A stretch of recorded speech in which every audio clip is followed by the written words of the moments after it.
হরি ওম। সকলকে নমস্কার। আজকের এই গীতা পাঠের 46তম পর্বে সকলকে অনেক অনেক অভিনন্দন ও স্বাগত।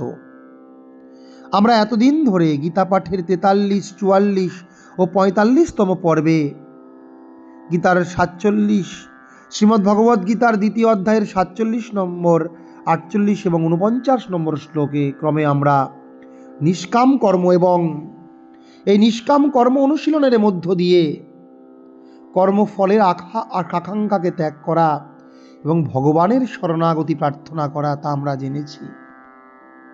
আজকে একটি অন্যতম শ্লোক আমরা এই কর্ম করার কৌশল সম্বন্ধে ভগবান শ্রীকৃষ্ণ কি বলছেন না, যোগঃ কর্মসু কৌশলম।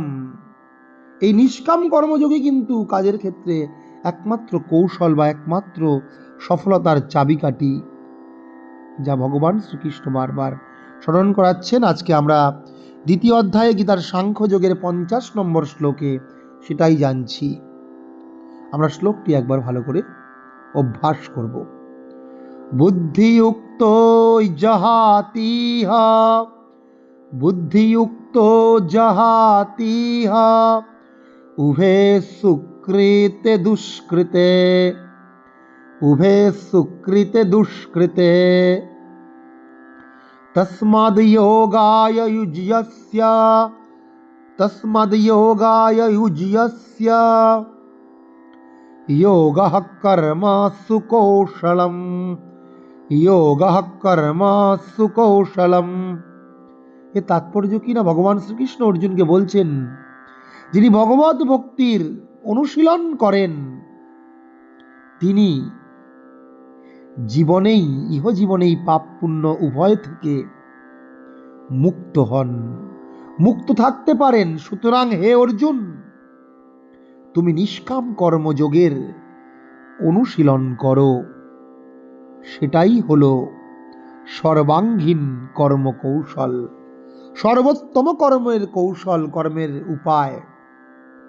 আমরা যদি শব্দগুলোর দিকে লক্ষ্য করি, গীতার প্রতিটি এই শ্লোকের পদ বলছে যে বুদ্ধিযুক্ত, যে ব্যক্তির যার বুদ্ধি আছে, বুদ্ধির যোগে মানে যার ভক্তি, ঈশ্বরের প্রতি শরণাগতি এসেছে, সে জহাতি ত্যাগ করে, ইহ মানে এই জগতেই, উভে মানে উভয়, সুকৃতে দুষ্কৃতে, কর্মের যে ফল সে পাপ আর পুণ্য যাই হোক না কেন, সেই সুকৃত এবং দুষ্কৃত পাপ পূর্ণ সেই ইহ জগতেই ত্যাগ করতে পারে, যে নিষ্কাম কর্ম অনুশীলন করে।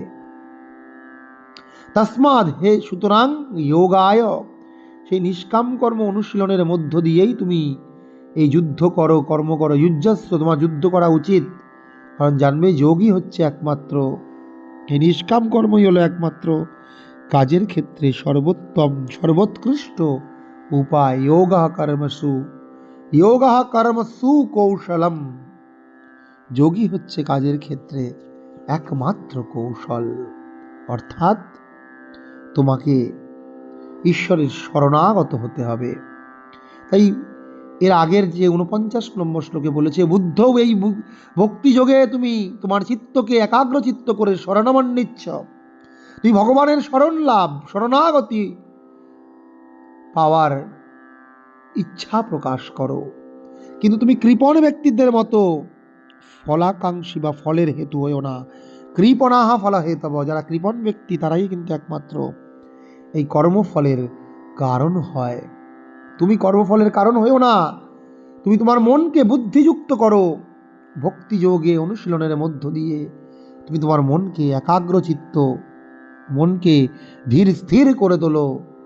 তাহলেই তুমি সেই রকম হয়ে জহাতি ত্যাগ করতে পারবে, উভয় সুকৃত দুষ্কৃতে, সেই সকল সজ্জন ব্যক্তিদের মতো পাপ এবং পুণ্য উভয়কে। সুতরাং তুমি না কি করবে, যোগায়, সেই নিষ্কাম কর্ম অনুশীলনের মাধ্যমে যুদ্ধ করো। যোগঃ কর্মসু কৌশলম, যোগী হচ্ছে কাজের ক্ষেত্রে একমাত্র সর্বোৎকৃষ্ট উপায়। আমরা শ্লোকটি আরেকবার শুনব। বুদ্ধিযুক্ত জহাতিহ, উভে সুকৃতে দুষ্কৃতে, বুদ্ধিযুক্ত জহাতিহ, উভে সুকৃতে দুষ্কৃতে তস্মাদ্যোগায় যুজস্ব যোগঃ কর্মসু কৌশলম যোগঃ কর্মসু কৌশলম। এই নিষ্কাম কর্মই হচ্ছে একমাত্র কর্ম করার ক্ষেত্রে সর্বোৎকৃষ্ট কৌশল। সকলকে অনেক অনেক নমস্কার।